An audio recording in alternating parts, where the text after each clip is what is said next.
अस्सलाम वालेकुम व्यूवर्स।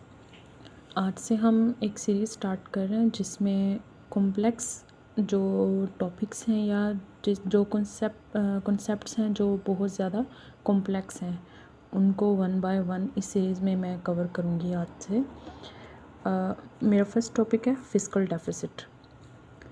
अभी जितने भी ये हमारे स्टूडेंट्स हैं, CSS एस्पायरेंट्स हैं या जो PMS एस्पायरेंट्स हैं और भी बहुत सारे कम्पिटिटिव एग्ज़ाम्स हैं, उनसे रिलेटेड ये जो इश्यूज़ हैं, ये जो कॉन्सेप्ट्स हैं, ये उनकी एलेबोरेशन होगी।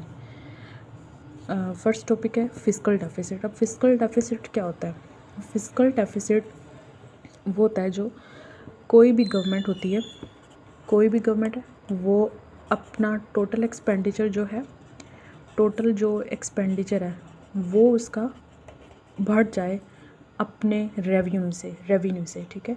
जो कोई भी गवर्नमेंट है वो अपना टोटल जो एक्सपेंडिचर है, जो टोटल बजट है, उसे एक्सीड कर जाए, उसको हम कहते हैं फ़िस्कल डेफिसिट, ठीक है। फ़िस्कल डेफिसिट। अब उसका रेवेन्यू कम है लेकिन उसका ख़र्चा अखराजात जो हैं वो ज़्यादा हैं। हम इसकी मिसाल ऐसे ले सकते हैं जैसे कि अगर कोई गवर्नमेंट जो है वो उसका रेवेन्यू आ रहा है, मिसाल के तौर पे उसका रेवेन्यू आ रहा है 8 ट्रिलियन मिसाल के तौर पे, लेकिन अब वो जो गवर्नमेंट है वो एक्सपेंड कर रही है, मतलब कि स्पेंड कर रही है, स्पेंडिंग उसकी जो है वो एक्सीड कर गई है 12 से 14 ट्रिलियन। तो फ़िस्कल डेफिसिट इसमें 4 to 6 trillion will be fiscal deficit होगा उसका, ठीक है। कोई भी गवर्नमेंट जो है वो अपना एक्सपेंडिंग जो है उसकी वो ज़्यादा हो जाए अपने रेवेन्यू से, तो जो उसमें से माइनस हो जाएगा टोटल रेवेन्यू से, तो वो क्या कहलाएगा? फ़िस्कल डेफिसिट कहलाएगा। अब जो रेवेन्यू है वो आता कहाँ से है? जो रेवेन्यू है वो आता कहाँ से है? रेवेन्यू बेसिकली आता है इनकम टैक्स से, सेल्स से, या फिर कॉरपोरेट टैक्स आता है, ठीक है। और कुछ नॉन रेवेन्यू टैक्स होते हैं, कुछ नॉन टैक्स रेवेन्यूज़ होते हैं जैसे कि profits from state own enterprises या फिर फ़ीस फाइन्स वगैरह, ये वाले।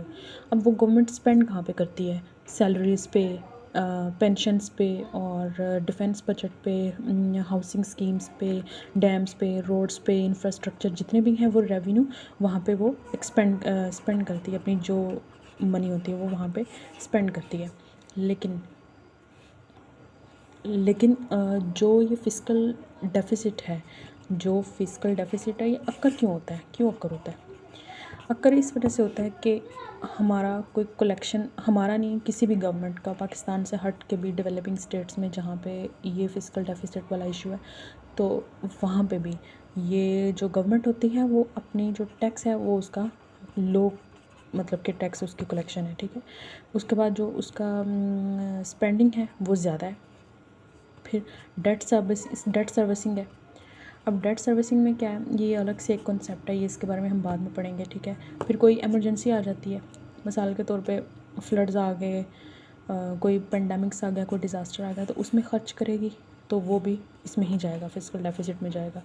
अब ये जो गवर्नमेंट होती है फिर क्या करती है? फिर ये लोन लेती है बाहर से उस डेफिसिट को पूरा करने के लिए, जैसे IMF से ले लिया, वर्ल्ड बैंक से ले लिया, या फिर कोई डोमेस्टिक बैंक हो गए उनसे ले लिया, या फिर कोई फॉरेन गवर्नमेंट हो गई, किसी कंट्री से हेल्प ले ली।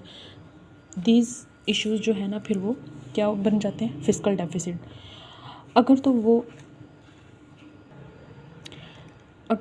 वो फ़िस्कल डेफिसिट हमारी इकोनॉमी को सपोर्ट कर रहा हो या डेवलपमेंटल प्रोजेक्ट्स पे सपोर्ट कर रहा हो, तो वो तो फिर मॉडरेट हो, तो फिर तो ये होगा कि नेक्स्ट ईयर जो है उसमें वो कवर हो जाएगा। बट वो अगर परसिस्टेंट रहेगा, मतलब कि रेगुलर वो डेफिसिट इंक्रीज़ ही होता जाएगा, तो फिर क्या हो जाएगा कि फिर पब्लिक के ऊपर डेट आना शुरू हो जाएगा, जिससे इन्फ्लेशन बढ़ेगी और फिर फाइनेंशियल प्रेशर स्टार्ट हो जाएगा हमारी इकोनॉमी पे, किसी भी इकोनॉमी पे जो फ़िस्कल डेफिसिट में है इस टाइम, ठीक है। आज का टॉपिक था फ़िस्कल डेफिसिट, जो कि हमने ये कवर कर लिया। नेक्स्ट इंशाल्लाह एक नई वीडियो के साथ मिलेंगे।